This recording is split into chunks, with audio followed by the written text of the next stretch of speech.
Assalamualaikum warahmatullahi wabarakatuh. Alhamdulillahirabbil alamin wa binastain ala umuri dunia wadin wa ala alihi wa sahbihi ajmain amma ba'du. Pertama-tama marilah kita panjatkan puji dan syukur kepada Allah Subhanahu wa taala yang telah memberi kita nikmat yang banyak.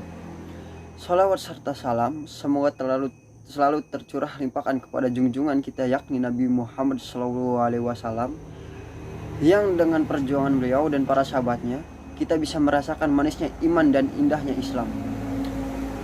Tidak lupa kepada keluarga, para sahabatnya, dan juga para pengikutnya hingga akhir zaman kelak. Amin ya rabbal alamin. Hadirin yang dirahmati Allah, pada kesempatan yang berbahagia ini saya akan menyampaikan ceramah tentang ikhlas. Mungkin semua orang telah tahu apa yang namanya ikhlas. Sering orang yang mengartikan ikhlas dengan melakukan sesuatu tanpa mengharapkan imbalan apa-apa.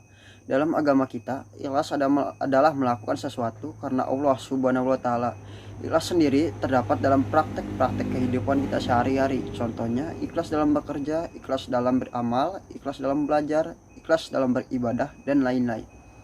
Contohnya, apabila kita masuk dalam konteks ibadah, maka ikhlas berarti melakukan ibadah karena Allah Subhanahu wa taala, bukan yang lain, bukan karena ingin dipuji, bukan karena ingin terlihat soleh, tapi benar-benar semata-mata hanya karena Allah. Allah berfirman dalam surat Al-Bayyinah ayat 5 yang berbunyi, A'udzubillahi minasyaitonirrajim. Bismillahirrahmanirrahim. Wa ma umiru illa liya'budullaha mukhlishina lahuddin.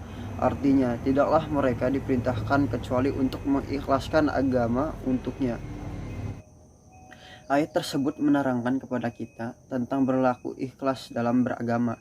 Agama apabila tidak dilandasi dengan ikhlas dan kejujuran, maka akan runyam dan seolah tidak berbekas. Ikhlas dalam beragama menjadi sangat penting untuk pupuk dalam diri.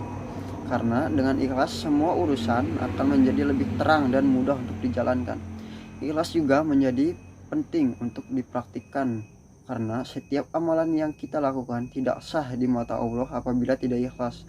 Dalam hadis yang diriwayatkan oleh Imam Muslim dalam kitab Sahih Muslim, diceritakan tentang suatu perkara yang akan terjadi nanti pada hari akhir di hadapan Allah. Nanti di hadapan Allah ada seorang hamba ditanya oleh Allah, apa yang telah kamu lakukan di dunia wahai hambaku? Ia menjawab, saya berjuang dan berperang demi engkau ya Allah, sehingga saya mati syahid. Allah berkata, dusta kamu, sebenarnya kamu berperang bukan karenaku, melainkan agar disebut orang yang berani. Kini kamu telah menyandang gelar tersebut. Kemudian Allah memerintahkan agar dia dicampakkan dan dilempar ke neraka. Kutipan di atas adalah contoh orang yang beribadah dengan tidak ikhlas dan mengharapkan selainnya. Kisah ini menjadi tamparan keras bagi kita yang masih sering beribadah atau melakukan suatu bukan karenanya. Semoga kita termasuk orang-orang yang Allah lindungi dari hal-hal seperti itu. Amin. Hadirin yang dirahmati Allah, dalam beramal, ikhlas menjadi ukuran sebesar apa pahala yang kita dapat. Semakin besar ikhlas seorang dalam beramal, semakin besar juga balasan yang diterima. Semakin murni karena Allah dia melakukan suatu, maka semakin bernilai amalan itu di sisi Allah Subhanahu wa taala. Setelah kita memahami isi dari berlaku ikhlas, maka marilah kita mulai memupuk dan melatih diri kita untuk ikhlas dalam segala hal, sehingga apa yang telah Rasulullah syiratkan dalam hadisnya tidak terjadi pada kita. Amin. Mungkin sekian dari saya.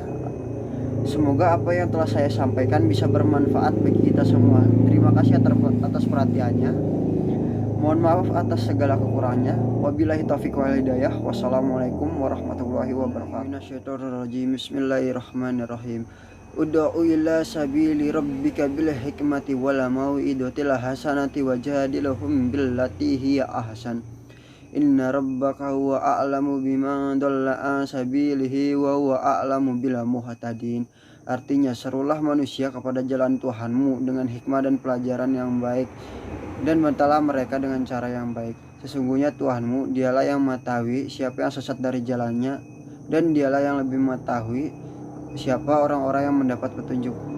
Bismillahirrahmanirrahim. Wa andir asyirataqal aqrabin. dan berilah peringatan kepada kerabat-kerabatmu Muhammad yang terdekat.